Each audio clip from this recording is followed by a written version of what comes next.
Hi, everybody. Steve Paikin here. The world is changing fast, eh? I'm not sure I've ever experienced anything like it in my 40-plus years of journalism. Where does Canada fit in all of this? From federal politics to foreign policy to in-depth one-on-one interviews, we'll try to help you understand this uncertain era in which we now find ourselves. The Paikin Podcast.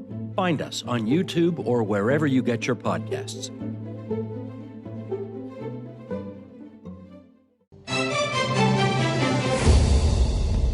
The BOC and the PBO. MPs pick the brains of two of Ottawa's top people on the economy and the government's finances. This is Now You Know. I'm Rob Snow. Deeper than the headlines. The answers you need to know. This is Now You Know with Rob Snow on News Radio.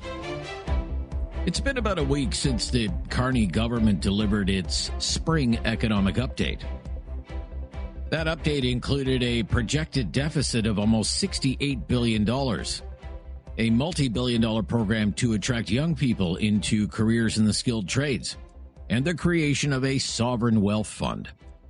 1 week later, it's being poured over by MPs, and those MPs have the benefit of asking questions about the state of the Canadian economy to some of the top financial people in the Ottawa bubble, people like Tiff Macklem, the governor of the Bank of Canada. He was at the Commons Finance Committee, and Governor Macklem said the Canadian economy is going through a period of adjustment because of higher tariffs and because of AI. And Macklem admitted affordability remains a challenge, but said things could improve. Longer term, I think there is a capacity for affordability to improve. The housing market is fairly weak. Prices have been going sideways or down. Incomes are coming up. Over time, that should improve affordability if it continues. But it's not something that's going to get, it's not going to change overnight. This problem is built up over a decade. It's going to take some years before it improves meaningfully for Canadians. The governor would go on to say the war in Iran and that war's impact on gas prices is hurting everyone. But forecasts indicate it might be temporary. In Canada, the most direct impact of that is it's pushing our gasoline prices up. We've all filled up our car. We've seen the prices. That's impacting every Canadian, and particularly for lower income Canadians, that's a big deal. Now, I can't predict what's going to happen to the war in Iran, but if you take the market expectations, they have oil prices coming down going forward. We'll see what happens, but certainly if that happens, that will help. You know what? We can't control that. What we can control is we can use monetary policy so that higher energy prices don't spread to other goods and services prices and become generalized ongoing inflation. That is our commitment. We will bring inflation back to 2% and keep it close over time. That's something Governor Macklem returned to during his hours of testimony on Parliament Hill. The Bank of Canada does not want higher energy prices to feed through to other parts of the economy, causing higher inflation, forcing the bank to raise interest rates. What we don't want to see is, particularly if the price goes higher and stays high, there's a risk that those higher energy prices start to feed into other goods and services. And then those feed into yet more goods and services. And pretty soon a one-off increase in the price level starts to become ongoing increases in the price level or generalized inflation. And yes, I understand higher interest rates they're not going to be great for most Canadians. Certainly if you have a mortgage, you're renewing your mortgage. If you're a small business, if you're a big business and you're borrowing. But the alternative is to let inflation get out of control, become entrenched. That hurts everybody even more. Last week, the Bank of Canada did not move its trend-setting interest rate at all. The next decision from Canada's central bank will come in the second week of June. Canada also has a new top number cruncher. It's Annette Ryan. She's the new parliamentary budget officer. And in a series of reports released to parliamentarians for the first time this week, she criticized the Carney government for its lack of detail on things like the Sovereign Wealth Fund. Her report says there's little information on the design of this wealth fund, who will run it, how individual Canadians will be able to invest in it. And her office noted such wealth funds are usually funded with surpluses, not more debt. In testimony to MPs, she said the creation of this fund raised more questions than it answered. It set forward the government's objectives as essentially twofold. One, to grow the economy, build infrastructure, tackle productivity, really quite a broad range of make the economy better. And two, it stated that the goal was to essentially allow Canadians to invest in that fund so that they would be protected from downside risk and be able to benefit from upside risk that would be essentially tagged as a great rates of return. I think that Canadians already have a stake in the spending of public money through the debt and debt charges and the taxes that they pay.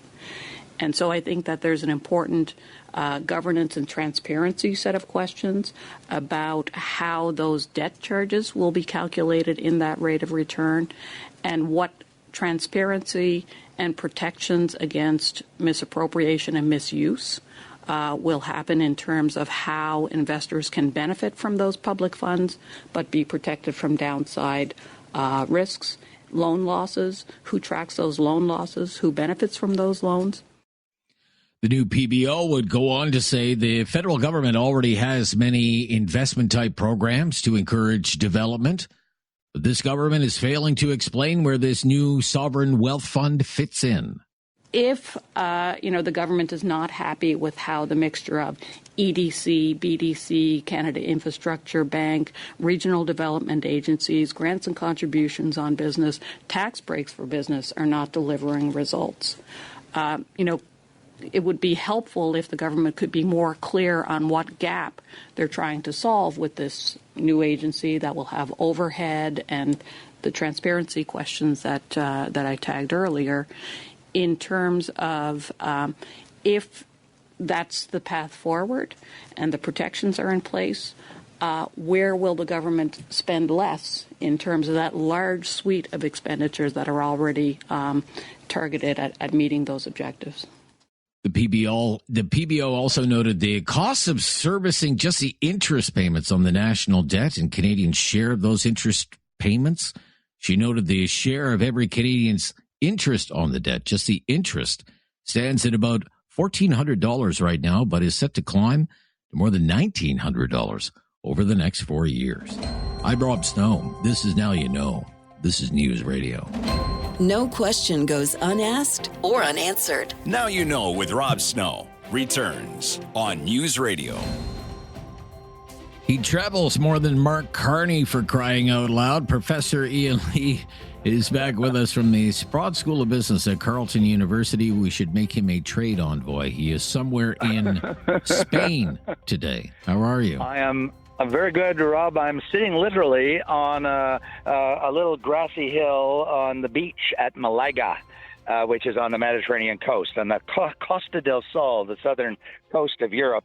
Very appropriate because I've been flying through European airports, and I believe you and I are going to start talking about airports and privatization. Yes, well, you've spent a lot of time in airports, both government-owned airports and privately managed airports, and this is quite the buzz in Ottawa that the federal government could be hanging up the for sale sign outside of Canada's airports. There was a financial columnist just the other day in the Globe said the enterprise value of Canada's airports is probably around $100 billion or so. Exactly. So there's the opportunity to tap into some investor money there. But yes, what do you think about the idea of the government getting out of the airport business? Well, I strongly support it. I supported it in 1993 when Mulroney privatized the airports at the dying days of his administration. And then Chrétien said, and he promised, and he ran in the election, said, if I'm elected, I will rip up that contract. And he did, and he paid $800 million in penalties because the contract had already been signed. I'm not getting into that. He made a policy decision. I didn't agree with it. I know many listeners will say, well, that's part of that right-wing agenda, I want to put some facts, hard data on the table for everybody. All airports in the United States are owned by the federal government. They are as communist as you can get. The famous, capitalist United States of America. They own airports lock, stock, and barrel. Canada went this sort of in between, I call them municipal quangos, municipal nonprofit corporations. They are corporations, and they're not owned by the municipality, but they're owned by the community. So they're sort of, half public sector, half private sector, and they're neither fish nor fowl, which is I really don't like them. The Europeans, those green, progressive, left-wing Europeans that Donald Trump doesn't like so much, they have by absolutely miles gone towards privatization. 40% of all the airports of Europe are 100% privatized, and the remaining 60% are private-public sector partnerships with the private sector mostly in charge and running the airports. 3 in 4 people that fly to European airports fly through privately managed airports. So the argument that, we can't do that because it's right-wing is not accurate. It is factually false. Number 2, and very quickly, the reason Europe did it is for a very good reason. They're broke. They're deeply running. They run big deficits in every European country, just like Canada, by the way. And they knew that to recapitalize airports and to expand them, because airports have to grow like every other organization, it costs billions and billions of dollars. And they're already deeply in debt, and there's already huge pressure to deal with social housing and an affordability crisis, and of course, healthcare and pensions for elderly. So they decided quite some time ago, I don't have the precise year, but I think it was after Maastricht, which is 2000, they decided to go the private route on privatization and unleash the value and let the private sector raise the capital, not the governments, so they didn't have to go deeper into debt, and they could run them and make a profit, because most government-run airports in Europe were losing money, still do, the few that are still there. So when you look at that, I understand why Carney's looking at this. He's saying, gee whiz, we might yield 50 to 100 billion of capital gain paid into the taxpayers, the government of Canada, and get it off our books and let it be run competitively. I have been a critic of our airports in Canada because they are very bureaucratic and cumbersome and inefficient. I know they will tell you all kinds of stories they're not, but I've flown into lots of airports, including the Asian airports and the European airports, regularly. And I do not believe our airports are as efficient as the European airports or the Asian airports. I just flew into Tokyo's Narita, flew into Kyoto's airport. I flew into Shanghai. And so this is a triple win for us as Canadians. The government will make a ton of money, and they will run them more efficiently, and they won't have to fund deficits any longer. Okay, what I want to do when we come back is, it doesn't mean that the government is out of air travel, though. The government will still have a role to play, security, air traffic control through NAV Canada, these kinds. So where... what does the private sector do and what does the government do? That's because we're hearing it from the unions. Oh my gosh, travel safety will be put at risk if we go down this route, sort of stuff. I want you to kind of break that down for us when we come back. Okay, Professor Ian Lee is with us from the Sprott School of Business at Carleton University. Selling off the airports, a win-win-win, he says. Be right back. This is News Radio. Critical thinking is not dead. Now you know with Rob Snow. Returns on News Radio. Back with Professor Ian Lee, Sprott School of Business, Carleton University, reaching him in Spain today, talking about the potential privatization of Canada's airports, something that was briefly mentioned in the spring economic update. So, Professor, break it down for us. If this were to come to pass, what would the private investors do with the airports, and what would the government still do with the airports? The government will continue to play the most important role in the aviation industry. Transport Canada regulates the safety of the planes, literally down to how often the tires have to be changed, how often the brakes have to be changed, every part on that plane.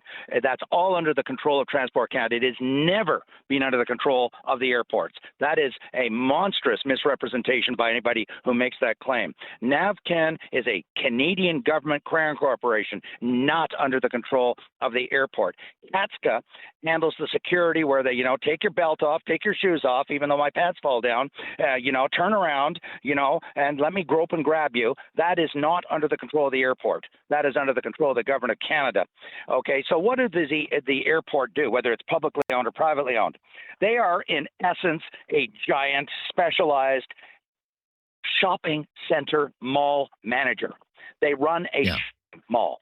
And the good ones in Europe, they have used less and less landing fees. Every big plane that lands, or every small plane, I believe, that lands at any big airport, any airport around the world, certainly in the Western countries, pays a fee of several $1,000s and then puts it onto the tickets. What the European airports did is they brought in more and more kiosks and retailers and so forth. So they got more and more businesses paying rent to the airport so they could reduce the landing fees to you and me, whereas in Canada we rely more heavily on landing fees by the airport, which assesses Air Canada and Porter and United and all the airlines that land there, and they pass it on to us, you and me. So what we want is a private landlord that runs shopping malls and will bring in many more perfume companies and everything that you can stuff to an airport, so to get us to buy stuff at the airport, and they will make lots of money as retailers and pay a percentage of the retail sales to the shopping mall manager called the airport owner, which will allow them to reduce the landing fees and make it less expensive for you and I to fly. Okay, so what sort of investors might be interested in pension funds pursuing this sort of thing? Pension funds? Pension funds love because it's a very stable source of income. There's nothing to suggest that people are going to stop flying around the world. It's so popular as a mode of transportation, especially beyond short haul.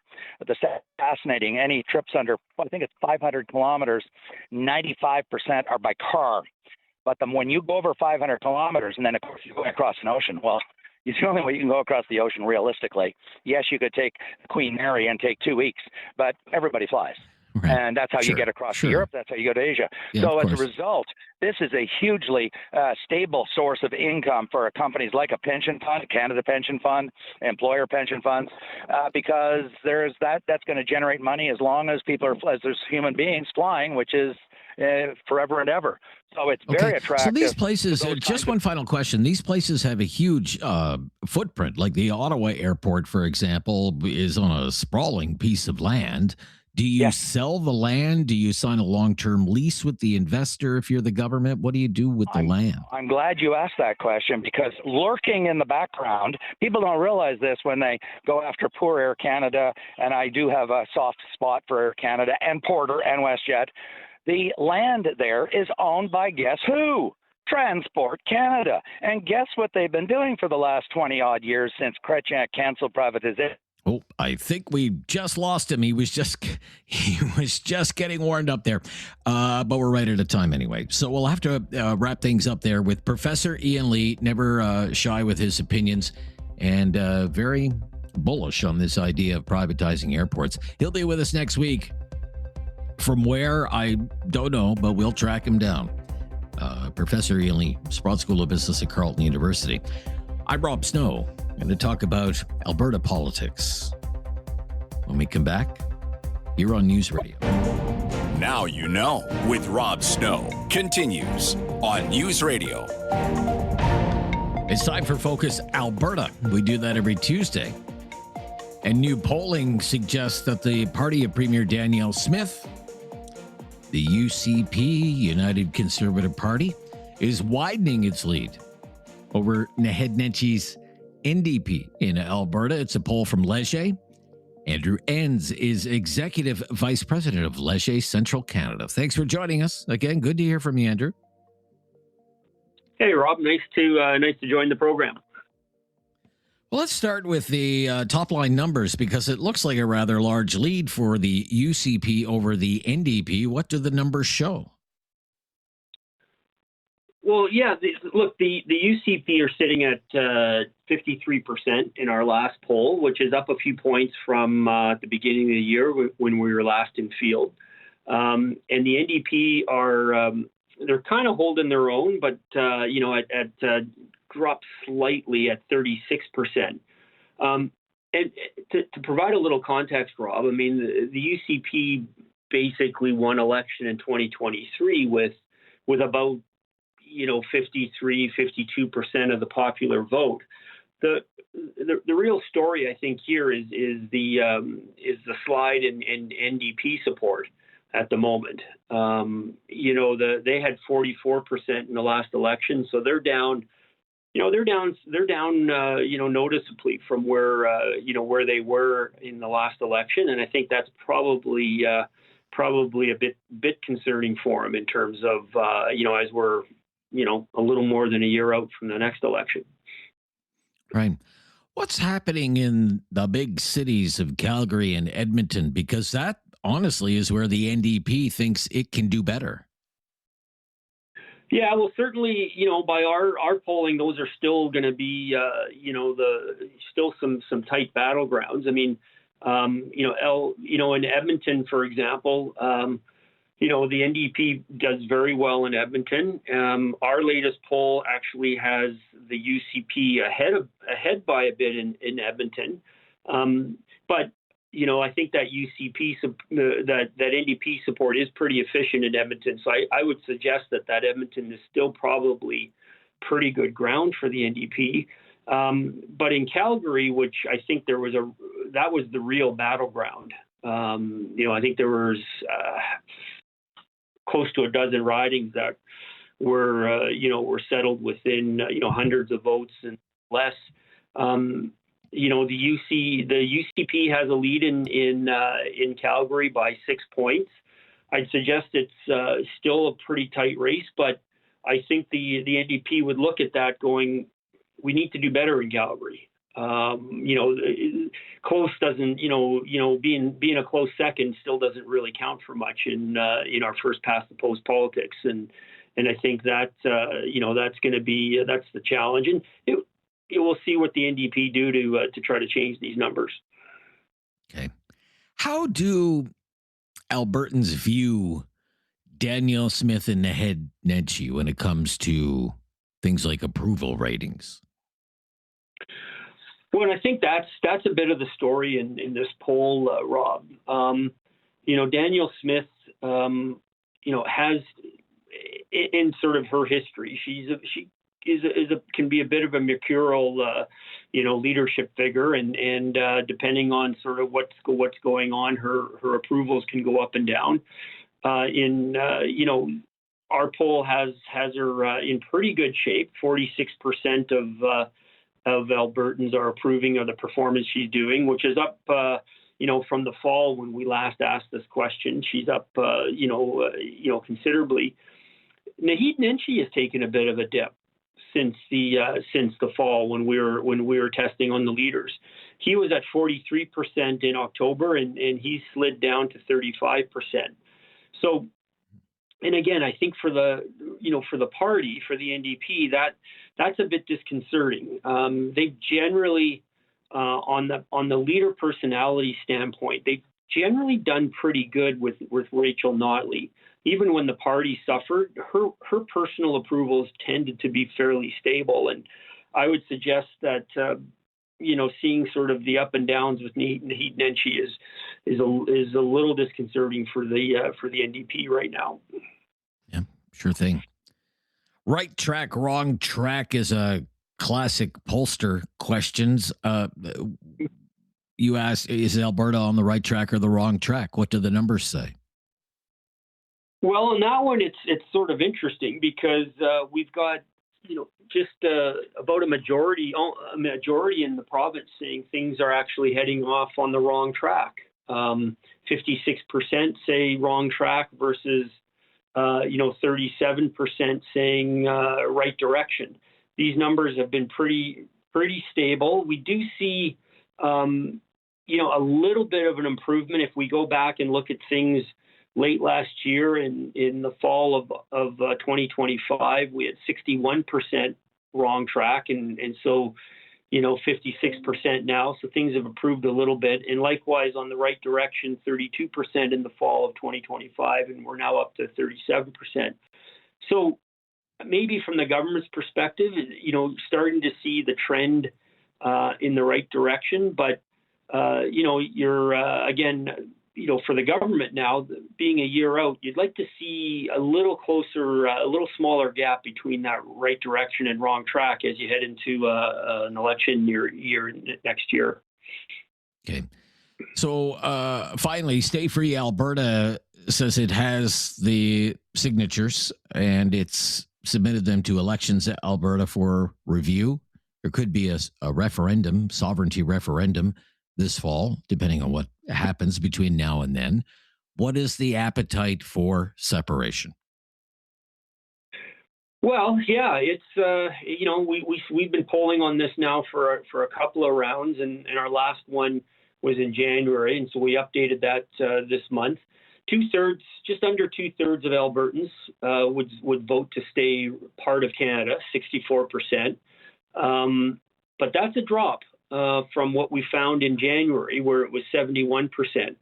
So, I think the movement to collect signatures and some of those sign the petition events that we saw, those advocating for a referendum on independence had a bit of an impact on popular opinion on this question. Our referendum question, Rob, we have it in two options. There's one: Alberta should become an independent country, which 23% of Albertans currently in our poll say they would like that option. They would choose that option. But we also have, because it is a bit of a discussion point and a debate a bit in public, Alberta should join the United States, which is like a Leave Canada option, but it's slightly different than independent country. And 6% of Albertans say they should join the United States. So the referendum question is going to be one that I think you're going to continue to follow and talk about on your program. Oh, for sure. Yeah. Thank you, Andrew. Good to hear from you. We'll let you go. Bye-bye. Always enjoy it. Bye-bye. Yeah. Andrew Enns from Leger. This is News Radio. Now you know with Rob Snow continues on News Radio. One of the leading Alberta independence group has its signatures. Stay Free Alberta claims to have a little more than 300,000 people signed up to support having the cause of Alberta independence on the ballot in a referendum this fall. Keith Brownsey is a professor in the political science department at Mount Royal University and joins us now. Thanks for joining us. Oh, my pleasure. Thanks for having me. So much fanfare yesterday for the Alberta independence movement. Lots of flag wagging and horn honking. But now that these signatures have been submitted, what happens next? Well, we're not quite sure what happens next. There's an injunction from the Court of King's Bench brought by two Indigenous groups, Athabasca Chippewan and the Blackfoot Confederacy, to hold up the counting or the verification of these votes. And because they argue that the referendum, or if we can't really call it a referendum, but this vote would violate their treaty rights. And so the judge has said, I need to take a look at this. And we expect an announcement any day, any week, on whether or not the verification of these signatures will go ahead. Right. So that's just to begin the verification process, Professor? Is that right? That's just to begin the verification process. And that would take, I think they have 3 weeks to get that done. That's a huge task. But, that's why we have Elections Alberta. The other thing that I should interject right now is that under our parliamentary system, and we have a parliamentary system both at the national and provincial level, we can't have referenda or referendums, however you want to abuse the Latin. We can't have them.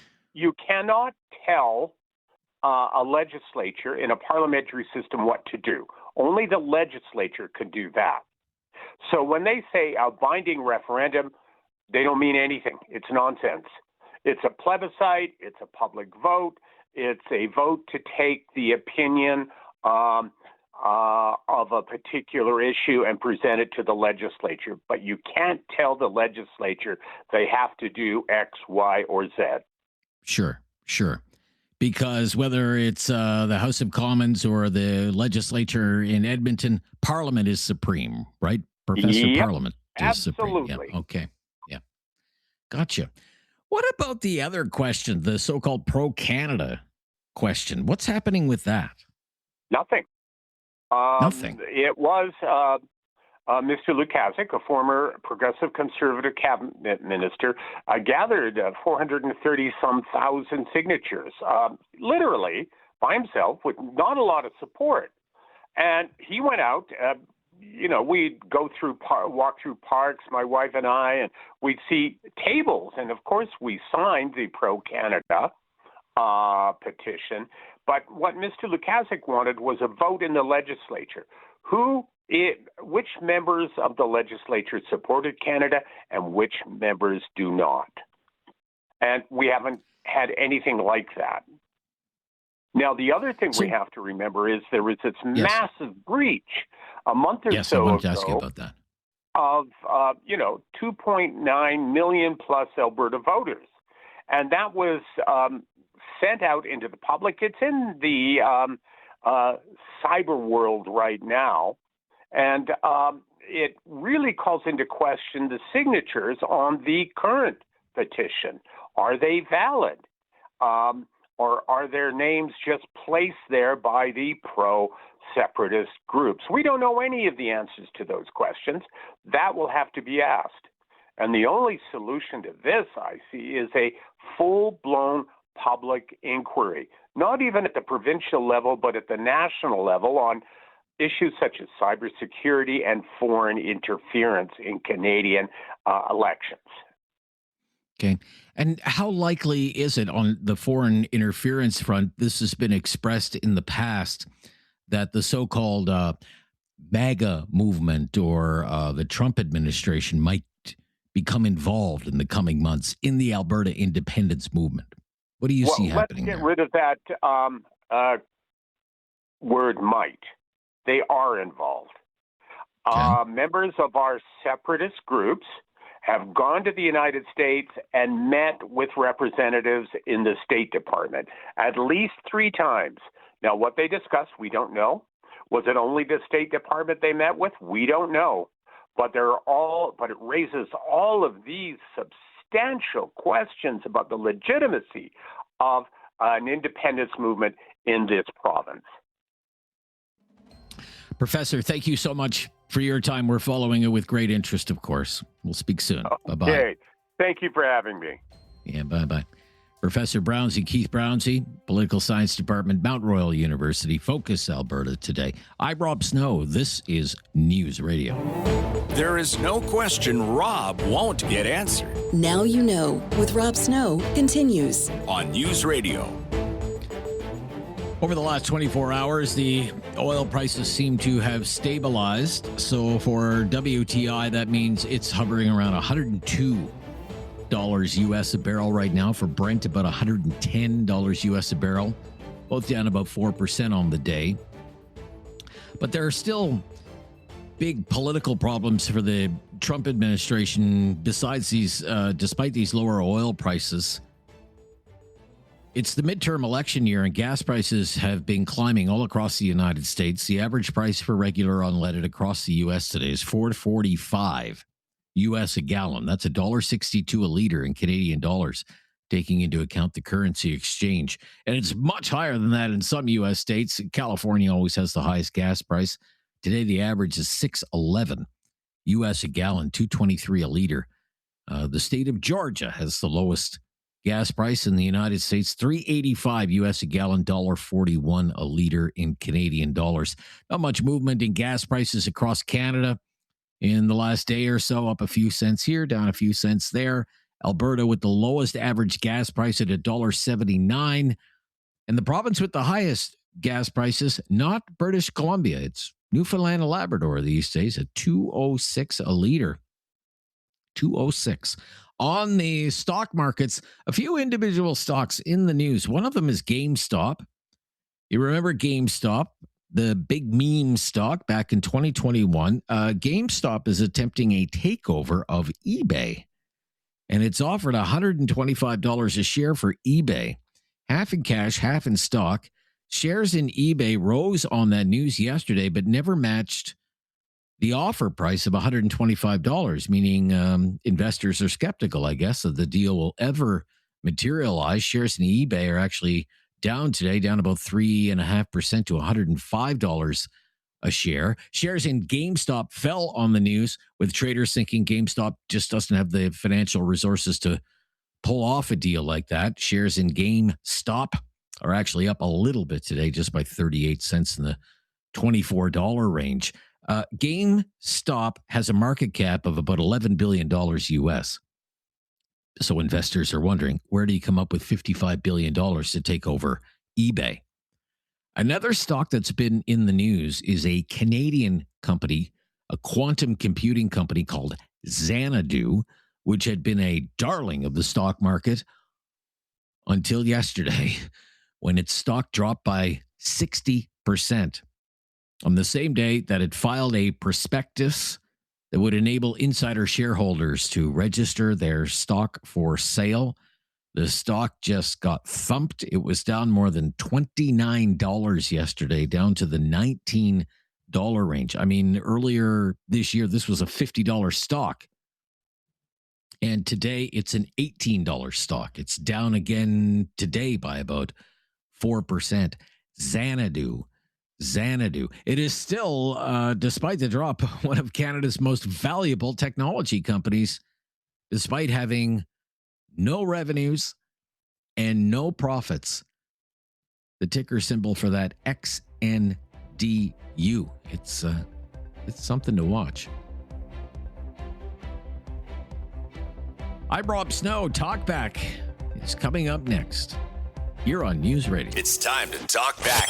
On Now You Know with Rob Snow. Call now. And have your say. 1-833-668-2577. Welcome to Talkback. It's 2 hours of debate and discussion on the big issues of the day.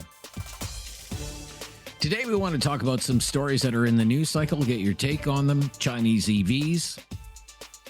Electric vehicles made in China, that's one.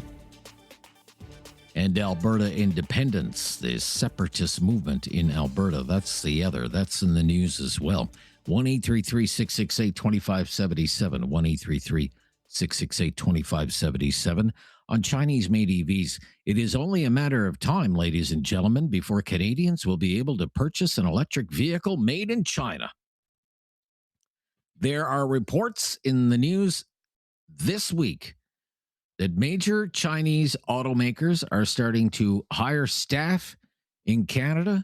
Companies like Chery out of China, another company called Zeekr International, which is owned by another Chinese company called Geely Automotive China. Geely already owns many premium brands that you might be familiar with: Volvo, Polestar, Lotus, and that company is apparently on a hiring spree in Toronto. So it's only a matter of time. It is only a matter of time before Chinese-made EVs will be for sale in this country, entirely because of a decision made by Prime Minister Mark Carney. He went to China and he swung this deal. China, you will remember, agreed to lower tariffs on Canadian seafood and Canadian agricultural products. And in return, the Carney government agreed to lower the tariffs on Chinese-made vehicles from 100% down to 6%, and allow up to 49,000 EVs into this country for sale. Every year, the quota will go up every year. As a matter of fact, it will eventually reach 70,000 vehicles by the fifth year. There is a price point to this quota. So starting next year, A certain percentage of these vehicles have to have an import value of under $35,000. That's not coming into effect right away. It comes into effect next year. And the percentage goes up every year. It's 50% by the fifth year. And it's the import value of the vehicle, not the sticker price. The actual price of the vehicle will be more expensive than that. But when this was announced, there was a lot of controversy about it. Some premiers were happy, like Scott Moe in Saskatchewan, Tim Houston in Nova Scotia, because it meant tariff relief for industries in which China is an important market for their products. So they were happy. But Ontario Premier Doug Ford was not happy. He sees the Chinese-made EVs as a threat to the auto industry in Ontario. It's Ontario's most important manufacturing industry, the auto sector. Auto unions, not happy. They see job losses for auto workers if Chinese-made vehicles are allowed to be for sale here, and the Trump administration has expressed displeasure. And some in the Trump administration don't like the idea of Canada becoming a landing spot for electric vehicles made in China. This week on Parliament Hill, there was a committee meeting about this topic. The industry minister was there. The deputy industry minister was there. Vehicle Manufacturers Association lobbyists from the EV industry, and Michael Kovrig, who was held hostage by the Chinese government. This is all they talked about, Chinese-made EVs. What we want to know on this topic is this. What do you think about Prime Minister Carney's decision here? Was it the right decision to allow the sale of these Chinese-made EV vehicles in Canada? Was that the right decision to make, or was that the wrong decision? And when it comes to these vehicles, an electric vehicle made in China, would you consider buying one? Would at the very least, would you go and kick the tires? Okay, take a look. Maybe take one for a test drive. I mean, you're going to be able to do that by the end of the year. Are you at least curious to go and see what all the fuss is about? I mean, if you can buy a Chinese-made EV for, say, half the price of any other EV in the country right now, never worry about the price of gas again. Is that something that is of interest to you? 1-833-668-2577. And the Separatists of Alberta have collected their signatures, and they have submitted those signatures to Elections Alberta. They hope to have a referendum this fall. They've collected a little more than 300,000 signatures, delivered them with great fanfare to the offices of Elections Alberta. The move, of course, as we just told you, subject to court challenges, rulings coming shortly in those. But if everything goes according to the plan, separation from Canada, an independent Alberta on the ballot this fall. Not quite there yet, but it's another milestone that's been reached. So a question for you. Let's say there's a vote this fall. Every voter in Alberta is asked to express their opinion. Where do you stand on this once and for all? What do you think the outcome's going to be? What do you think the outcome is going to be from a referendum on Alberta's separation from Canada? What is the outcome going to be? All the polls seem to suggest the independence movement has no chance of succeeding. It's doomed to fail. The polls suggest the pro-independence movement is nowhere close to 50% support, let alone anything higher than that. To our listeners in Alberta, you're there, you're living through it. Polls have been wrong before. People never thought the last Quebec referendum would be as close as it was in 1995. People never thought the UK would ever leave the EU in the Brexit vote. It did. Surprises can happen. If this eventually gets on the ballot this fall, what do you think is going to happen? Separatists are going to lose big. The Separatists are going to lose, but it might be close. Could the Separatists win? Could the Separatists win big? What do you think? With the Alberta independence movement, 2 stories in the news cycle. By the end of the year, you'll be able to go shopping for a Chinese-made electric vehicle because of a deal brokered by Prime Minister Mark Carney. Do you think Chinese-made EVs should even be allowed to be for sale in Canada at all? They will go on sale later this year. When they do, will you go and check them out and even consider buying one? And Alberta separation. By October, everyone in Alberta could finally have their say on this, whether Alberta remains part of Canada. We just want a prediction from you. If there's a referendum later this year, what do you think the outcome will be? Victory or defeat for the Separatists? 1-833-668-2577, our call-in line. If you've never called before, just mention that. We will make your call a priority for our first-time callers. I'm Rob Snow. This is Now You Know. It's Talkback on News Radio. Have something on your mind you want everyone to know? Call now. Hello. 1-833-668-2577. It's Talkback on Now You Know with Rob Snow. A couple of stories we want your take on. Chinese-made EVs will be for sale in Canada later this year because of a deal brokered by Prime Minister Mark Carney. Do you agree with that decision to allow the sale of those vehicles in this country? And would you go and check one out? Maybe take a test drive, maybe even buy one. And the Alberta Separatists have collected enough signatures, they say. They've submitted them to Elections Alberta, and if things go according to their plan, that could be on the ballot this fall. We want to know your prediction for the outcome of a referendum, victory or defeat for the Separatists. 1-833-668-2577. As we begin Talkback today on a Tuesday, Greg is in Halifax. Thanks for calling, Greg. How you doing, sir? Very good, Greg. I enjoy your show. I enjoy your show, by the way. Thank you so much. As for the EVs, no, I won't be buying an EV. No, thank you, but no, thank you. I can remember back in the 70s when they brought cars in, and they had catalytic converters on them, and it was fuel injector, no more of these carburetors, which was supposed to minimize the fuel and the emissions and everything else. So now they're telling us, no, we got to use the EV. No thanks. I'd rather not. I know somebody that has one, and they're not cheap. And then they're not cheap to fix either. And again, I won't be buying one. Let's put it that way. Once this car goes, you won't be buying one. Should they be even allowed to be for sale here? What do you think? Should consumers at least have the option? I don't know. We don't have to say about that. Carney and them guys are going to do whatever they want. That's too easy. But whether they're going to be for sale or not, I know a lot of people are not going to buy them because it's just I'll just keep repairing my car here, and that's it. And when I can't, well, that's it. We won't be driving anymore because I don't want to be. First of all, the price of electricity just went up 7% or 4 to 7% here in Nova Scotia. So it used to matter having one of those things that you got to plug them in, and that's going to cost money too. Yeah. So, but how much has gas gone up in Nova Scotia just in the last 3 months, sir? Yes, you are right. You're up to you're correct. $1.90 a liter or something like that in Nova Scotia for gas, right? Right, but like I say, I don't care how gas is. I will always have money to buy gas.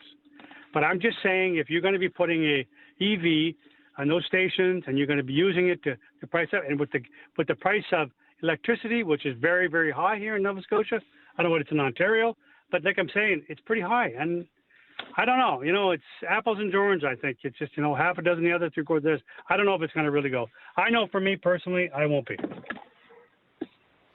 Sir. That's just the way they are. That's the way they want to be, fine, but not me. All right. Thank you, Greg. Yep, you've got us off to a good start there on the Chinese-made EVs. They're not for him. What about you? Maybe, go kick the tires, as they say, take a test drive. Half price. It's basically a half price sale on EVs. Greg in Calgary. Hello, Greg. In on separatism, but quickly on EVs. Yep. I need a new roof in about 5 years. That's when I look at solar panels first.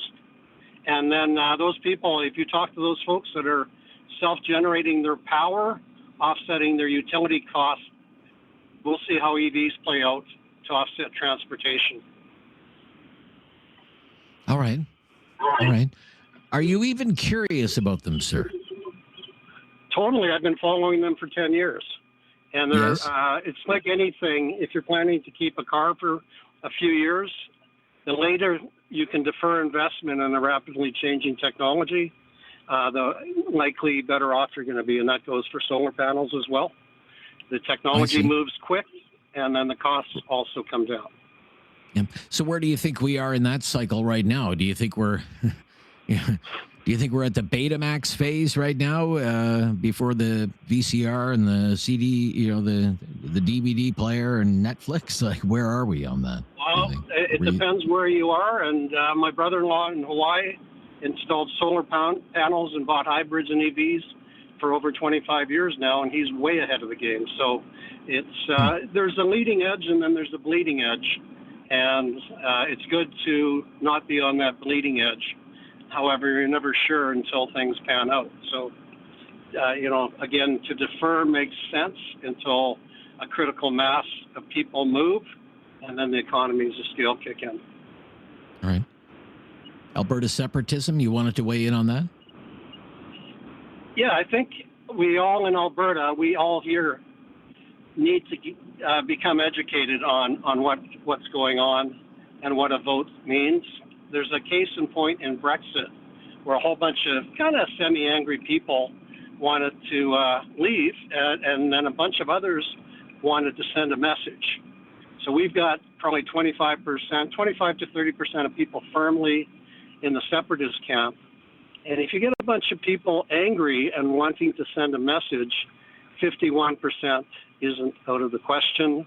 And the separatist strategy is on 51%, would be declaring Alberta independence on October 20th, the morning after, much like Quebec was going to in 1995.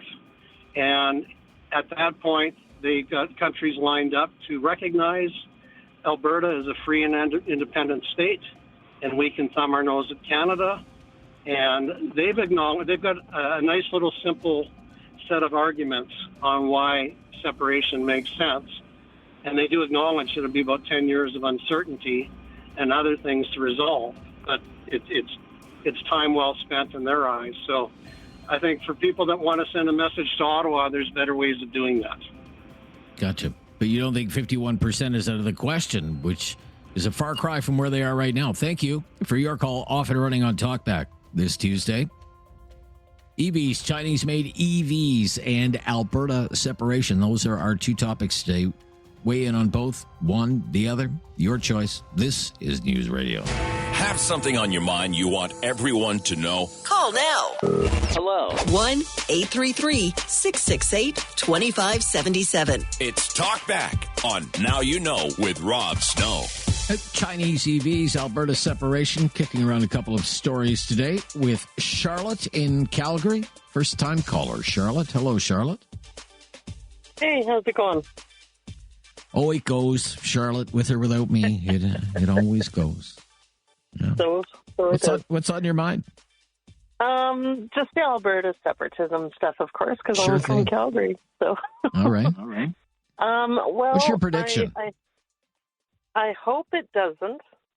I hope they don't get through to say, yes, let's separate. But I'm not sure. I mean, there's been lots of stands up for the signing and stuff like that here in Calgary.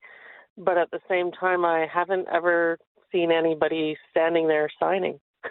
So they've got the numbers to put it forward, but we'll see.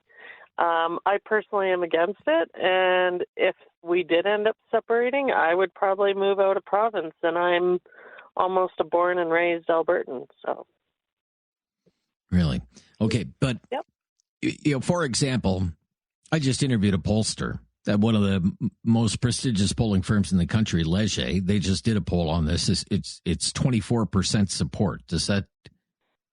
When you hear that, does that sound about right to you? Say about 1 in 4.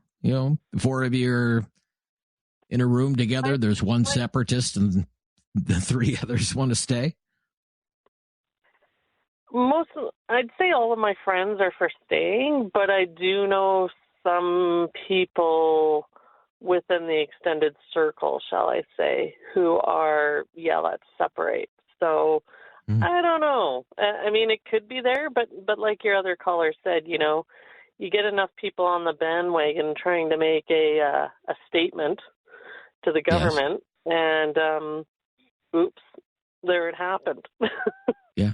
Right? To send a message. So, to send a message. Yeah. To send a message, but, it accidentally goes a little too far, right? Because enough people want to send a message. Yeah, in Brexit, which was a surprise for a lot of people that Brexit happened, they called them grumpy Remainers. And there were enough grumpy Remainers who said, well, yeah, I have my gripes with the European Union, but I don't want to break up with the European Union. But enough of them were grumpy enough that they did decide to send a message. And I do wonder, to the previous caller's point, whether there are enough of those to make a difference. Yeah, and exactly. You're hoping there aren't. And you're hoping there aren't. Exactly. I'm hoping there aren't. But I do have to say, just living here in Calgary, I have noticed a change of the whole not feeling like our city is as Canadian as we used to be. You know what I mean? Like friendly Canadians are known to be. I've noticed that difference here in Calgary. I don't know if that's across everywhere, but... Okay, that's interesting. So, all right, thank you. That's why Thank you. It can be Thank you, Charlotte. Thank you for your call. Yeah, Chinese-made EVs. You will be able to buy a made-in-China vehicle, electric vehicle, fully electric vehicle. And Alberta's separatism. Have something on your mind you want everyone to know? Call now. Hello. 1-833-668-2577. It's Talkback on Now You Know with Rob Snow. Let's get to John in Calgary up next on Talkback. Hello, John. Hi, Rob. Yeah, hi, John. Go ahead, John, with your opinion. Chinese EV, why not? Free market, but I don't think those Chinese EVs will hold up to Calgary weather. Really? Yeah. Well, yeah, that's why I'm saying that. Why not? They can try, and the Calgarians can try, but I don't know. All right, but you should at least, as a consumer, have the option. That's kind of your opinion, right? Yeah. What's one more vehicle for sale, or brand of vehicle, or country of origin, or whatever? There are concerns about them, though. Oh yeah, but just like Teslas in Calgary during winters, they're just so limited. You can't go anywhere else, especially in winter. So I don't know how they're gonna keep up with the Calgary weather. But we'll see. Okay. Everybody's enthusiastic. Everybody wants them, so let them come. They're very popular wherever they're for sale. They're for sale all over the world. So in the we're kind of the outlier in not selling them here. Us in the United States, we're kind of the outliers. The North American market. Yeah. So in the Philippines, where I was born, especially right now with the gas just rising through the roof, everybody's just going EV, and BYD, their sales just skyrocketed. Everybody just shift to BYD. I don't know. They're not going Teslas. They're going BYD. So, but yeah, it's an open market. Let it come. Okay, open market. Let it come. Are you interested? Would you check them out? For me, no. Honestly, for no. you, no. Yes, okay. I've been here in Calgary for a long time, and yeah, the weather is just like and I would like to go long drives on winter, and I don't know if those battery fuel. You just don't think it'll hold up. Yeah, you're not sure if it'll hold up. I got you. Sure, I got you. yeah. Okay, so you've been in Alberta for a long time. What do you think of Alberta as an independent country? How does that strike you? No, not independent country, but yeah, I had my signatures on, and I work in the industry related, oil and gas industry related, and ever since it's just been we feel that it's against us, the policies and the climate, we're just like it. The government policies are just like choking us up, There's just so many hindrances and everything that. Yeah, that's the sentiment. Right. So would you vote for independence then? I did. Because I did. You did. You signed the petition. But I'm not optimistic. I don't know. It will take years, but it's gonna start somewhere. This might take this might change the policies. Ottawa might think something else that would make Alberta's economy fair for everyone. Very interesting. Okay. Thank you, John. Yeah, really good. Thanks for the call. Travis up next on Talkback. Hello, Travis. Hey, Rob. How's it going? Travis. Yeah, very well, sir. Yeah. Thank you. Yeah, what's on your mind? That's good. I listen to you a lot. I spend a lot of time driving, so you're always great to listen to. Well, I thank you so much. Very kind of you. Yeah. So, as far as the EVs bits go, as the other caller was saying, I fully agree. They can try, but at least out here in Alberta weather, car batteries die regularly in winter, so I don't think EVs are going to hold up very well. But, hey, they can try. It's another vehicle on the lot, another option for people. I don't think it'll hold up very well, but if you already have solar panels, I hear this, but I live about an hour and a half away from Ottawa. We get winter, it gets cold, and I live north of Ottawa. It gets lots of snow, and at one point this winter it was minus 34 with a minus 45 wind chill. Cold weather. There are EVs everywhere in the middle of winter. Fair enough. There are EVs everywhere, sir. Oh, fair enough. We regularly get a month or two of, minus 45, and then whatever the wind adds up to, minus 40, minus 45 in there for little stretches. And that's typically when a lot of vehicles have problems. But, hey, maybe they will hold up. I just figure that, if vehicle batteries themselves are dying, a massive battery that's powering your vehicle probably isn't going to last a whole lot longer. And your range would be greatly reduced. But hey, it could go either which way. But you're not. Look, this was done under a deal by Prime Minister Carney. They're not doing this in the United States. We are doing it here. And you're saying, yeah, okay, but let them sell their vehicles here and let's see how it goes. Yeah, pretty much. Okay. I think they're probably going to sit there on a lot collecting dust. Who knows? But I think they're not going to sell very well. But open market, I guess, right? Why not give it a shot? All right, gotcha. Okay. Yeah. So you're out there in Wild Rose Country too, Travis. What do you think is going to happen this fall? If there's a referendum on an independent Alberta, what's going to happen? I don't know. It's going to be a lot more than people think it is, I think. But whether or not it'll be a winning vote, I don't know. I'm not very sure on that. I know there's probably a 25%, separatists, the firm stand. I myself am one of them.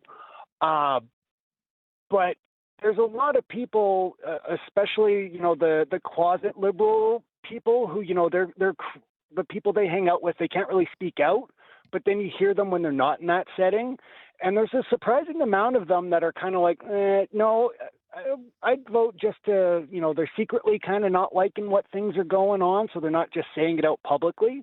So given the option for a secret ballot, I think there's going to be a fair amount more people than anybody really wants to admit. I'd hope for a win, but I really don't know.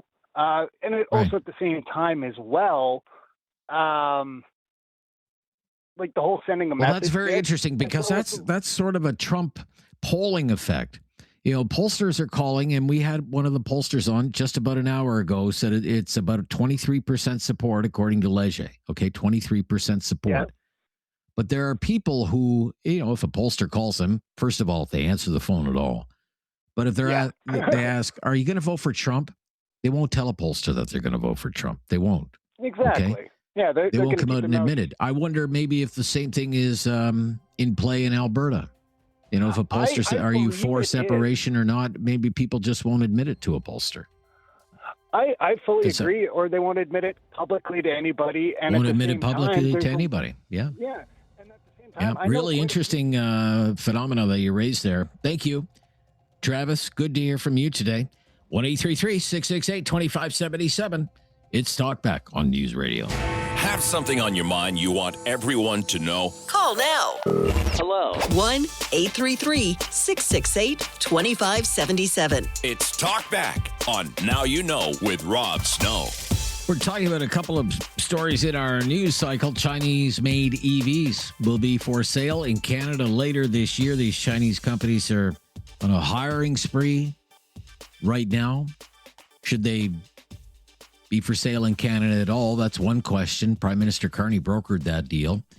And when they do go on sale, would you go out and check one out, take a test drive, maybe buy one? And the Alberta Separatists have collected enough signatures. They've submitted those signatures to Elections Alberta. And if things go according to their plan, there could be a referendum this fall. Give me a prediction right now. What's your sense of it? Where do things stand with this? Victory or defeat for the Alberta Separatists? Wade. Hello, Wade. Sylvan Lake. Hey. Wade. Great, Hey, Wade. Great show, Rob. Love it. How goes the battle, Wade?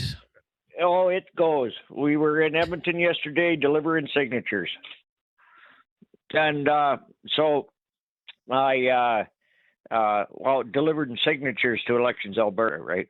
Anyway. Yes. So I listened to, I think it was Professor Brownsey you had on there from Mount Royal. That's right. Yes. Earlier today. Okay. There's a couple of things, and I'm not sure if he left them out or didn't mention. In regards to the Forever Canadian petition that Thomas Lukasik had out, all of the people collecting signatures there, they did not have to ask anybody for identification. So anybody could have just ran up and signed a petition, and you know, Mickey Mouse could have signed a petition, and it would have been just fine. And then they blocked us for the longest time with the courts, and then they finally allowed us to start collecting signatures on January 2nd, the coldest time of the year.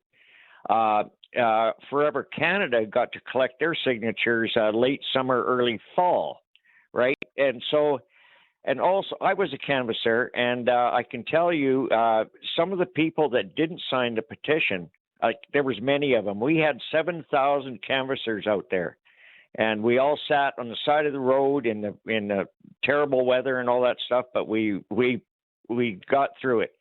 And a lot of people that didn't sign, they were elected to sign because of repercussions, possible repercussions, and directly related to the Freedom Convoy in Ottawa.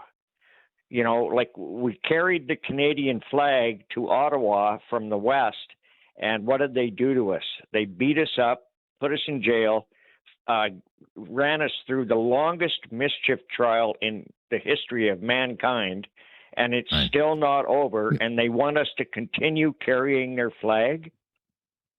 Right, I see. Okay. But let me ask you just where things stand right now. Okay, so you've submitted the signatures to Elections Alberta. We'll see what happens. Let's say everything goes according to plan and it's on the ballot this fall. Do you think you can win? Absolutely. And what makes you think that? When all the polls say you don't have a shot? Because we're out there educating. We are educating people. And I stopped by, I don't even know how many Forever Canadian tables when they were collecting signatures. And I asked them, is there any place I can go to hear the rationale behind Alberta staying in Canada? And they had nothing. There's like, no, there's no place. We don't do what you guys do, is what a couple of people said. And I was like, well, you know, how can you expect anybody to make an informed decision if there's no education out there? Can anybody tell me what benefit it would be for Alberta to stay in Canada right now, given the fact that anybody thinks they can trust Mark Carney and the Liberals to do anything good for the West? They better give their head a shake, because he will pull the rug out from under us just as fast as Trudeau Sr. did back in the early 80s. All right. Okay. I got to let you go, Wade. Thank you, though. Thank you for your call. You will see how the battle goes. He is part of the independence movement. He's been open upfront about that. Wade in Sylvan Lake. Glad we could get him on and get that point of view. It's out there. 1-833-668-2577. This is Talkback.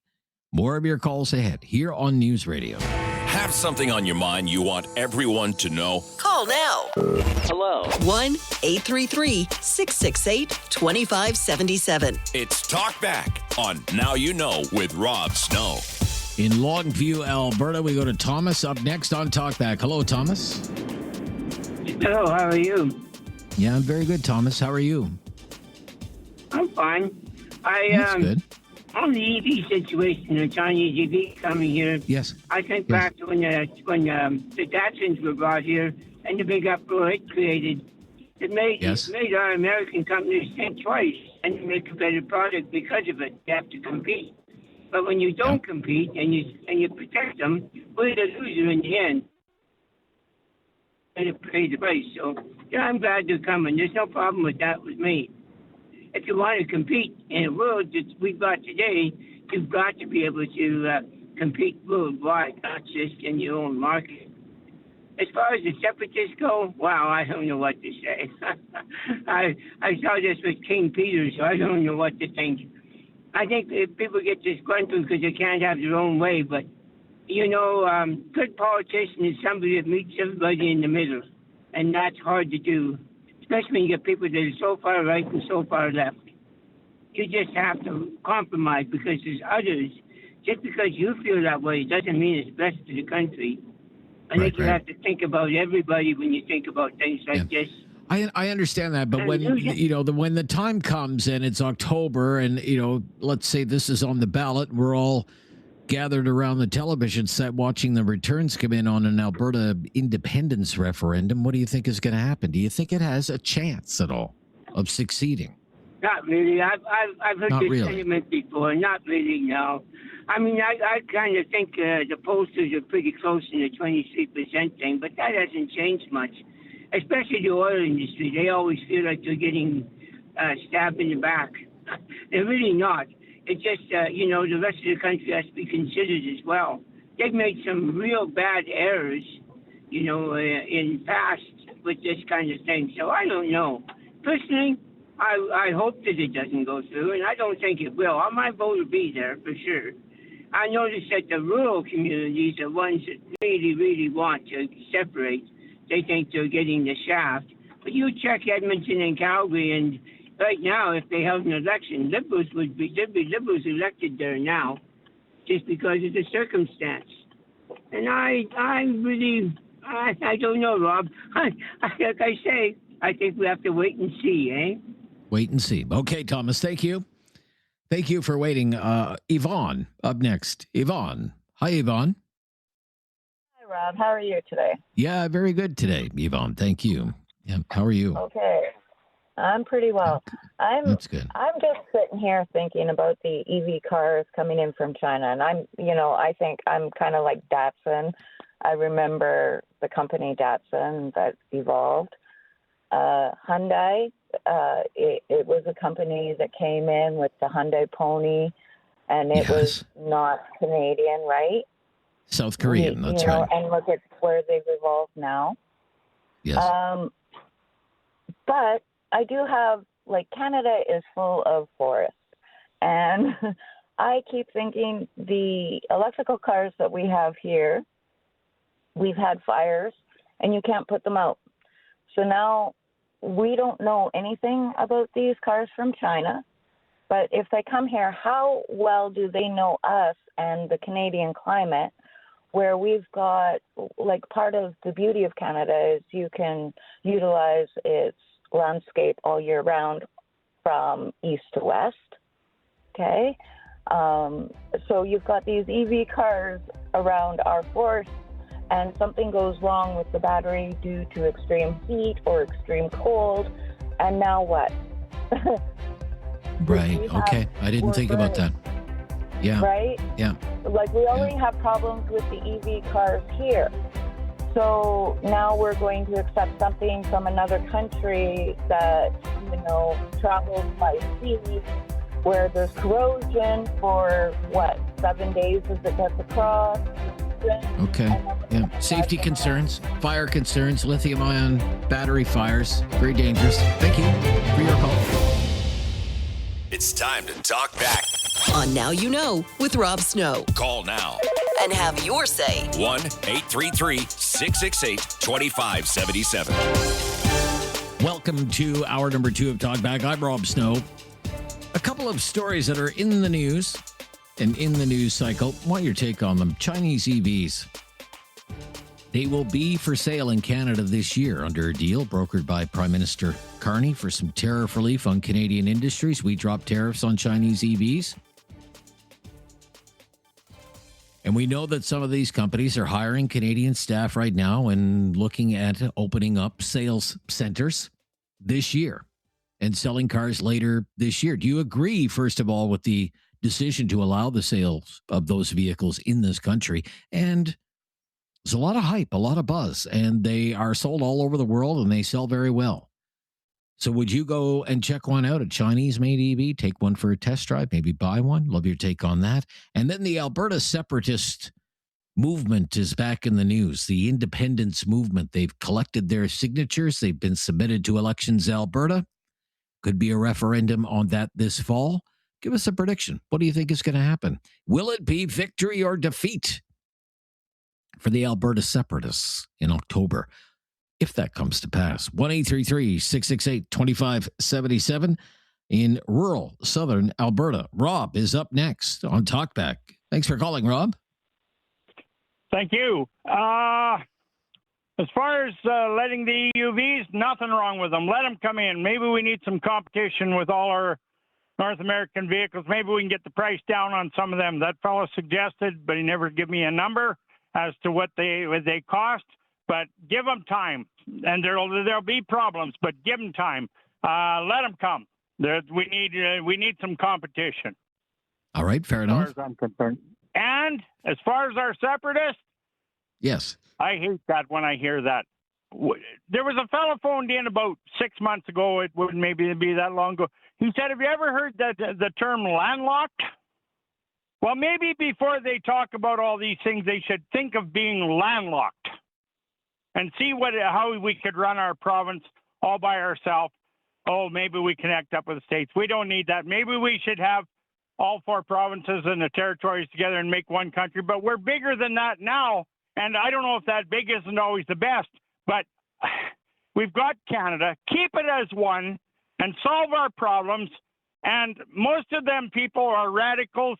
They're the wheat board destroyers. They're whatever else that are voting for separatists. And as far as I'm concerned, it's an absolute no.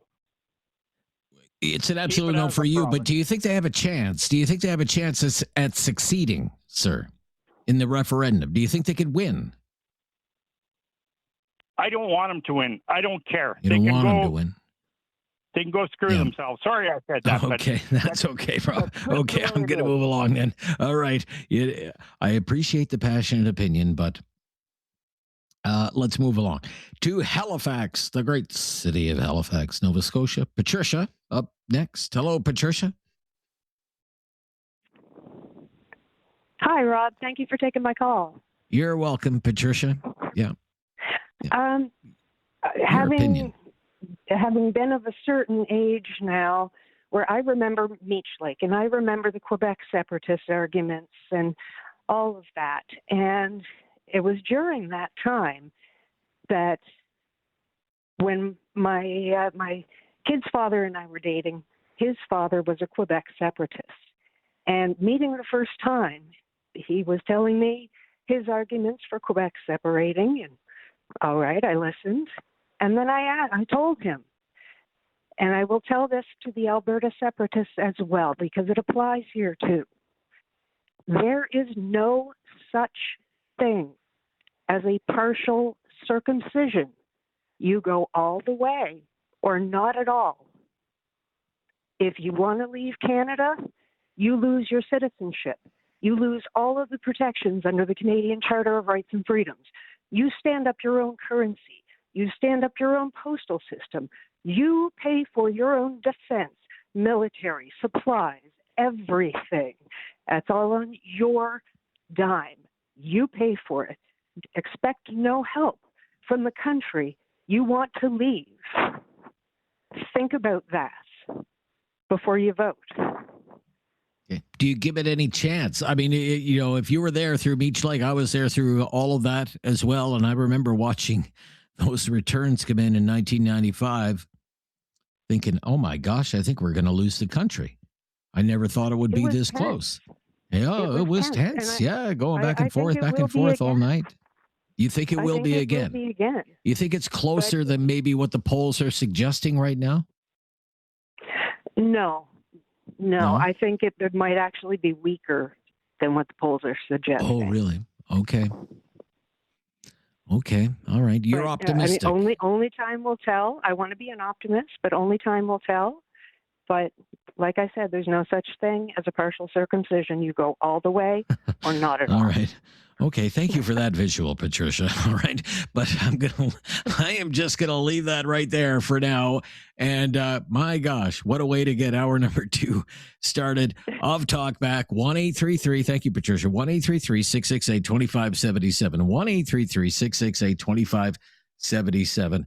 The Chinese-made EVs. I know it's a bit of an eclectic pairing today, Chinese-made EVs and Alberta separation, but they are both in the news to a certain extent and part of the news cycle. What do you think? Chinese-made EVs, they're sold all over the world. They're very popular. They're for sale in Australia most recently, and they're just flying off the lots. People are interested. People think they're getting good value for the money with these vehicles. Are you interested? Take one for a test drive, kick the tires, maybe buy one. And the independence movement in Alberta. Where do things stand with this? What's your sense of it? What is your gut telling you? Where are we headed? Where is this movement headed? To almost certain defeat? Could they actually pull it off, the Alberta Separatists? 1-833-668-2577. And have your say on Talkback. Hour number 2 here on News Radio. Have something on your mind you want everyone to know? Call now. Hello. 1-833-668-2577. It's Talkback on Now You Know with Rob Snow. All right, let's get to Jason in Kitchener on Talkback today. Hello, Jason. Hi there. Hi, Jason. What do you want to talk about, Jason? Yeah, well, I mainly called to talk about Alberta.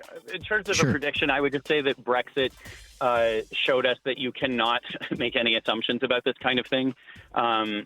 People can be really misinformed, and out of anger, they can vote a certain way, thinking that the outcome won't be the same as their vote, and then they find out it's too late.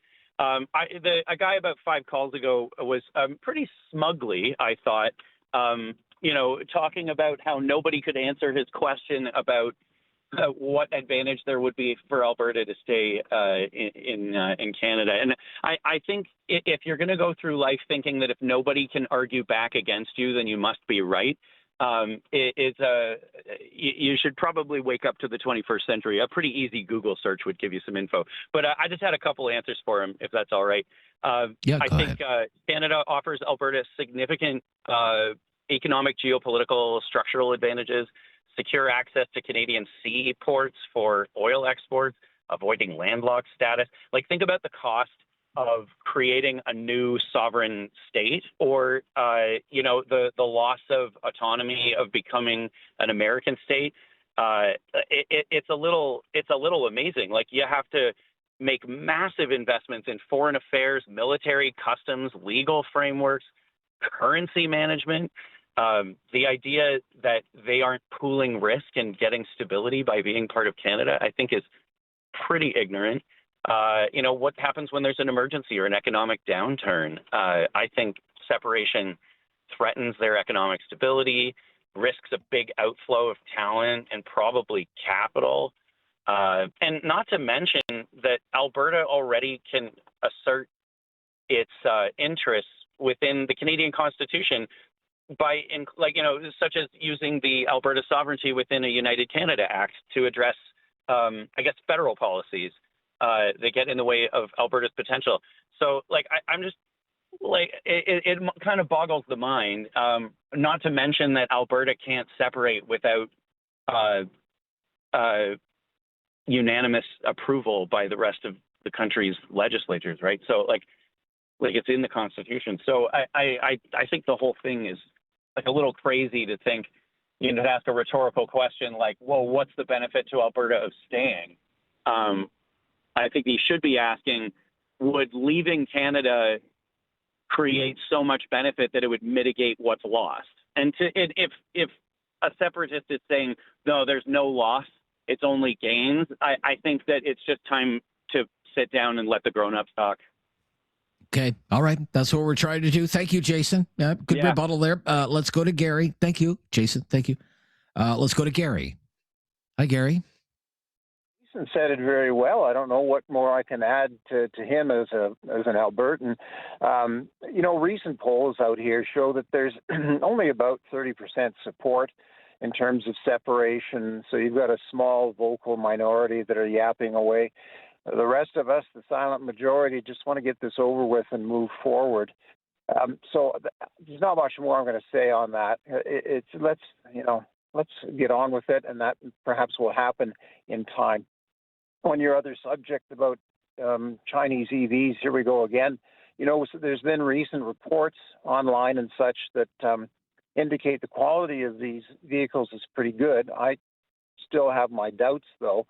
But as an earlier caller mentioned, you know, we laughed at back in the day when Japanese imports were coming in, and then we laughed again when Korea brought in their cars and how things have changed. I think those who are dreaming of a cheaper Chinese EV, tariff-free, I don't know if we're going to really see that. But jobs will be created in Canada, and we'll see if these Chinese automakers will survive. It's the market that will tell ultimately. I know. There are concerns, Gary, as you know, there are concerns that allowing these vehicles into Canada will cause job losses, particularly in the auto industry in Ontario. What do you think of that? Well, that depends on how the Chinese EVs are received. I mean, there's only so many thousands of them that will be imported. Will there be some impact? Perhaps. But we've already seen some layoffs, plant closures, and adjustments even prior to them coming here, thanks in part to what Trump has done. So that hasn't helped. So ultimately the market will decide, but they're going to be a small part of the market. And if they can't cut it in Canada, if the dealer support isn't there, if the quality isn't there, then they're going to fade out. Okay. Thank you, Gary. Great call. Love the calls. 1-833-668-2577. Keep them coming. Two topics today. Chinese EVs for sale in Canada later this year. The companies are hiring staff in Canada right now, setting up sales networks right now. You'll be able to buy one probably October, November, December, around there. Would you? Would you? And should that be allowed at all to have those vehicles in this country? And the Alberta Separatists. What if there's a referendum in October? What do you think is going to happen? What's your prediction? That's what we're asking. What's your prediction? 1-833-668-2577. This is News Radio. Have something on your mind you want everyone to know? Call now. Hello. 1-833-668-2577. It's Talkback on Now You Know with Rob Snow. It's a bit of an odd mix of news stories today on Talkback, Chinese EVs and Alberta separation, but it's working. Ron is up next. Hello, Ron, in Alberta, first-time caller. Hi, Ron. Hi, can you hear me? Yeah, I hear you just fine, Ron. Go ahead. Okay, well, thanks for taking my call. I don't know if the whole story's being told good enough about the EV thing, but my understanding is that the EVs were banned to start with. Were coming in, and Trudeau decided to ban the EVs. In my mind, it was to protect Eastern Canada at the expense of Western Canada, because in retaliation, the Chinese stopped buying our canola. And so I think that's pretty tough on Western Canada, or the farming and agricultural industry. So if you don't tell what all the exactly what all retaliation against the tariffs, it's pretty hard to say whether it's right or wrong to let the Chinese EVs Okay, well, in. I did explain that from the outset. Sorry? That this was part of a deal brokered by Mr. Carney. And yes, to your point, there were significant tariffs by China on things like canola, also on seafood in Atlantic Canada. I did mention that those premiers in those provinces are quite happy that this deal has been brokered. But there are other premiers who are not, like Premier Ford in Ontario, for example, who sees this as undercutting his auto sector in Ontario, right? I think he's probably right, but at what expense? Like, was it fair? Was it fair? I don't think it was fair to take it on the chin in Western Canada, protect the auto industry in Eastern Canada. I also just absolutely hate tariffs, or what Trump has done with the tariffs. Before that, I didn't care. I'm against tariffs. I think free trade is probably best. And here we are kind of following in his footsteps. I think we should be free trade, and I just think that's the right way for it to be. Otherwise, it's pretty unaffordable. Tariffs are pretty unaffordable for everybody, I think. Sure thing. Yeah. And I have mentioned in the past, by the way, the canola industry, for example, in Western Canada is many times the size of the auto industry in Ontario. Employs more people. There's much greater economic impact on the country's, say, GDP, for example, than the auto sector. That was always Premier Mo's point of view. It's kind of a no-brainer then. Yeah, okay. Okay. And as far as the separation goes, I voted to separate. I didn't want to vote to separate. If I had my druthers, Alberta would stay in Canada, yet I voted because I think that shutting the pipelines down and not letting Alberta prosper when we have oil and buying from other countries is just wrong. I hope we don't separate, but I think we have to either make a better deal or separate. And it would break my heart to separate, but I think that we can't keep going on like this. Okay. What I'm trying to get at today is, do you think these people are even close to pulling this off? So hard to know. They got 300 and some thousand. I don't know what that takes. I don't know what's a good indication, but anything is possible this day. Unfortunately, in Alberta a few years ago, some people voted for the NDP in order to give the Conservatives a lesson, and then were shocked when they got in. And I think that was an anti thing. So it's possible. It's darn sure possible. Okay. All right. It could happen by accident is a message that is kind of coming through as a theme as we make our way through Talkback. Look, there are a lot of people on the line. If I bring you on now, you'd only have about 30 seconds. I want to give you more time than that. So we're going to stop here, bring everyone up to date on the latest breaking news, take a deep breath, and then dive right back into the issues and your phone calls here on Talkback. I'm Rob Snow. That number again, 1-833-668-2577. I think there might be one line available there if you want to grab it. This is News Radio. Have something on your mind you want everyone to know? Call now. Hello. 1-833-668-2577. It's Talkback on Now You Know with Rob Snow. We've been kicking around a couple of things today. Would you buy a Chinese-made EV? You'll have the opportunity later this year. And when there's a referendum this fall, how do you think it's all going to turn out in Alberta? Because the Separatists have hit another milestone. Doesn't mean that a separation question is for sure going to be on the ballot this fall, but it's one step closer to becoming reality. That's been a hot issue today. Rob in Cochrane. Hi, Rob. Hi there. I'm calling in response. Hi. I'm calling to respond to a call you had about half an hour ago, Tom. His call was really good. He had the accurate numbers and stuff. 30% in most of the province about separation. But he kept repeating over and over again that we have to keep the rest of the country in mind. We got to think about the rest of the country, he kept saying. And I think that's what a lot of Albertans are tired of, is watching the rest of the country going not only in a different direction, but what many Albertans would consider a poor direction. The economy has been going in the bad direction for at least 10 years, probably more. And it's not even just a Trudeau thing or a Carney thing or a Harper thing. It's just kind of the way the Canadian people go as far as debt and corporate welfare and high taxes and environmental implications. And a lot of Albertans, at least 30%, but maybe more, hopefully, are just tired of that. And I'm tired of thinking about the rest of Canada. It's not about hating Canada. It's not even about disliking Canada.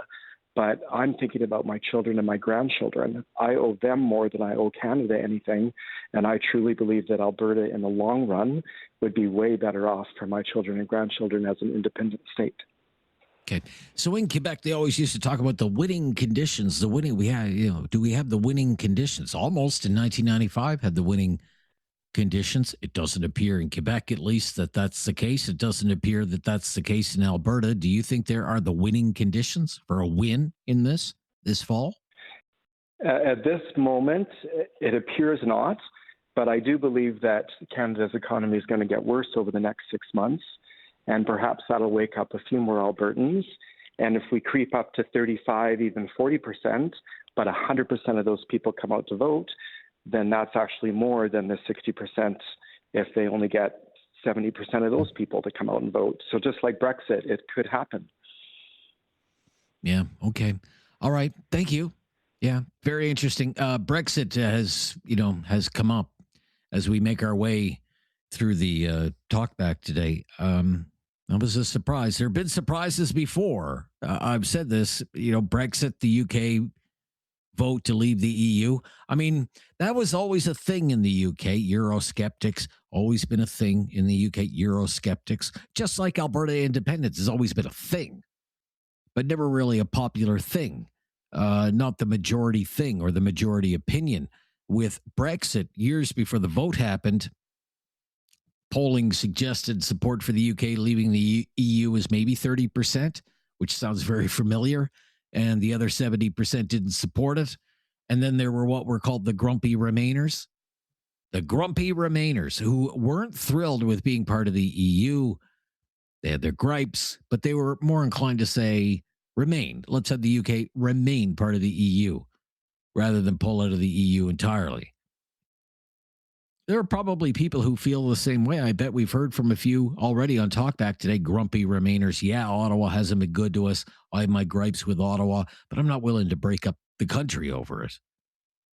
But to the caller's point, campaigns matter. And when the Brexit campaign actually started, the campaign mattered. It had very charismatic leaders that I'm not sure are part of this campaign in Alberta. Who's your Nigel Farage? Who's your Boris Johnson? Who's there to harden the position? And by the time the Brexit vote happened in 2016, decade ago now, 51.8% of UK voters voted for Brexit and supported the UK leaving the EU. And Boris Johnson eventually became prime minister. Nigel Farage, he's still there. He has his party, Reform UK. They're leading in most of the polls in the UK now. He's still around. Are there parallels here? Daryl is in Calgary. Hello, Daryl. Oh, hello there, Rob. Thanks for Daryl. taking my call. You're welcome. I was born here in Calgary and Albertan. I'm about 60 years old. And even used to hunt and trap up in the northern part of Alberta. Sold my first to Hudson Bay Company, so true blue Albertan. But just want to say that the Prosperity Project, there's a bunch of very logical people there. And the website has all the facts. So I think what we have to remember is that all media in Alberta, in Western Canada largely, is owned by Eastern Canada. And people don't realize, even listening to or watching Alberta Primetime, the older folks seem to think that's the voice of Alberta, but it's owned by Bell Canada. So we don't have a voice here, and we get a lot of media and a lot of kind of redneck twinge that tends to focus on us, a lot of hats and feathers, and there's a lot of discrediting going on. But of course, the rest of Canada does not want us to leave, and there's obvious reasons for that. We do fund most programs, the pension programs, etc. So, I don't want to leave Canada either, but I also see what's been happening since about 2014 is when I really started to notice. And we don't have a voice in the West. We don't have a vote. We're not able to put our, we're different here. We don't have the same values. And the mass immigration, the things that have been going on are just too much. And this problem is not going to go away. No matter how this referendum turns out, The problem's not going to go away unless we had a radical shift and the government was to start to respect Alberta and change things. So, who's on guard for thee? And I'm seeing some things happen that are really going to undermine this country, and we're going downhill as a country. And it's almost to the point that we got to jump off the ship. What's happening with the land give back? I mean, the government on the behalf of Canadians beginning to make declarations with UNDRIP, declarations that aren't the voice of Canada. Giving back our land is not a smart thing to do. Well, they're rolling that back now, even in BC. Even in BC, they're recognizing that was a mistake. Absolutely, yeah. So, yeah, sure. But, the government taking the initiative, things like that is not speaking for Canadians or acting communist. They're removing rights. They're going the wrong direction. If anything, if they continue on the direction, we will separate for sure, because they're giving all the fuel for that. But I think a lot of Albertans need to recognize, don't get caught up into social media. Go to the APP website, get the facts, and understand what the situation is. There's real leaders here. And as far as paying for military and all these things is stuff we talk about, if we're not sending, $28 billion a year to Ottawa, we've got a lot of wherewithal. It's not going to be roses. It won't be easy. And we don't want to leave. But boy, there's no other choice. And it's been left that way. All right. Thank you. Yeah.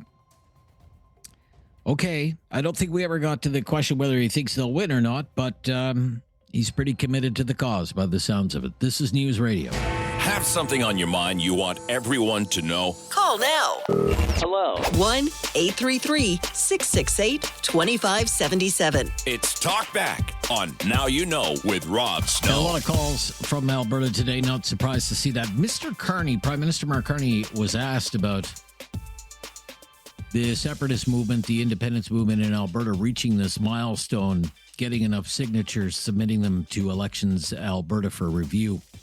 And he weighed in. He said any attempt to separate from the rest of Canada has to follow the rules of the Clarity Act. Okay, the Clarity Act that was put in place after the 1995 referendum by the Chrétien government. Stéphane Dion was the Liberal cabinet minister at the time. He said, quote, "There's the rule of law, then there's the Clarity Act. Any referenda in any part of Canada needs to be consistent with that." So, yeah, the Clarity Act, which we haven't even talked about. I think save one caller on the Clarity Act brought that up today. Trying to think, Jason in Kitchener, I think. It's not just, Alberta has a vote and it's 50% plus one and that's it.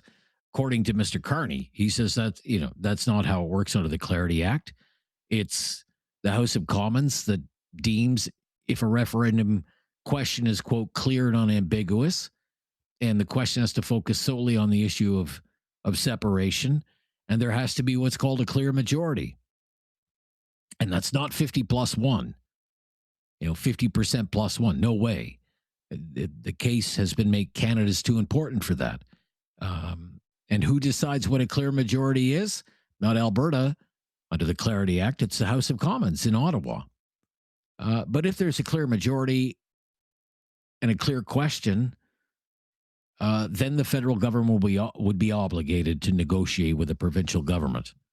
And that's when they have to work everything out. Transfer payments, CPP balances, Indigenous communities, and then there would need to be a constitutional amendment. And then what would that involve? Well, then you have to get all the other provinces involved along with the federal government, and then you're opening up a giant can of worms. But that was the deal that was kind of drawn up in the wake of the 95 referendum. The Supreme Court was asked to issue an opinion on it, said, what do you think about this? And it said, in the case of Quebec, Quebec can't go and separate all on its own under Canadian law and not under international law. And it said if there's a clear majority on a clear question, yes, we want to leave Canada, then Canada would be obligated to negotiate.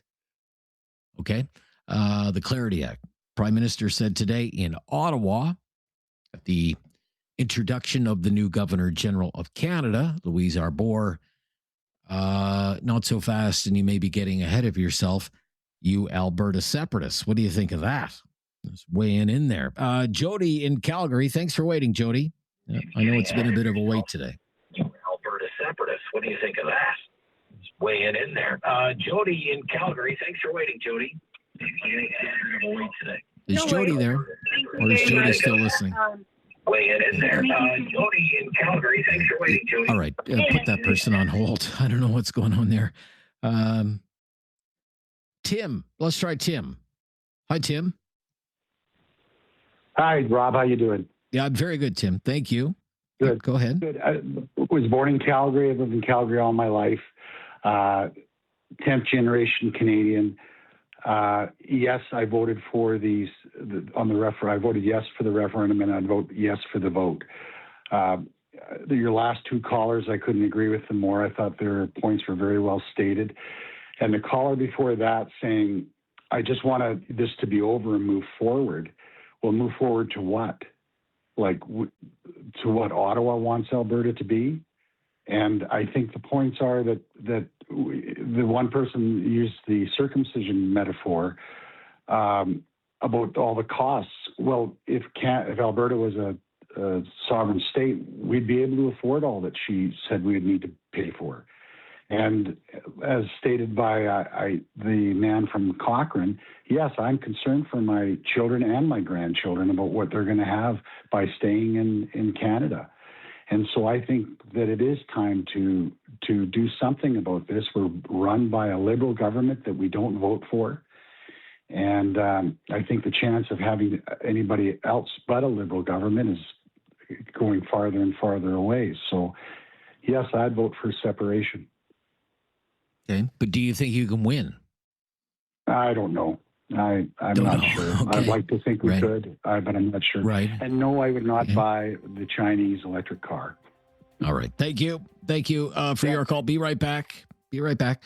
Talkback. Busy one today. This is News Radio. Have something on your mind you want everyone to know? Call now. Hello. 1-833-668-2577. It's Talkback on Now You Know with Rob Snow. Yeah, winding things down on a Tuesday. Talkback. Dick in Calgary is here. Hello, Dick.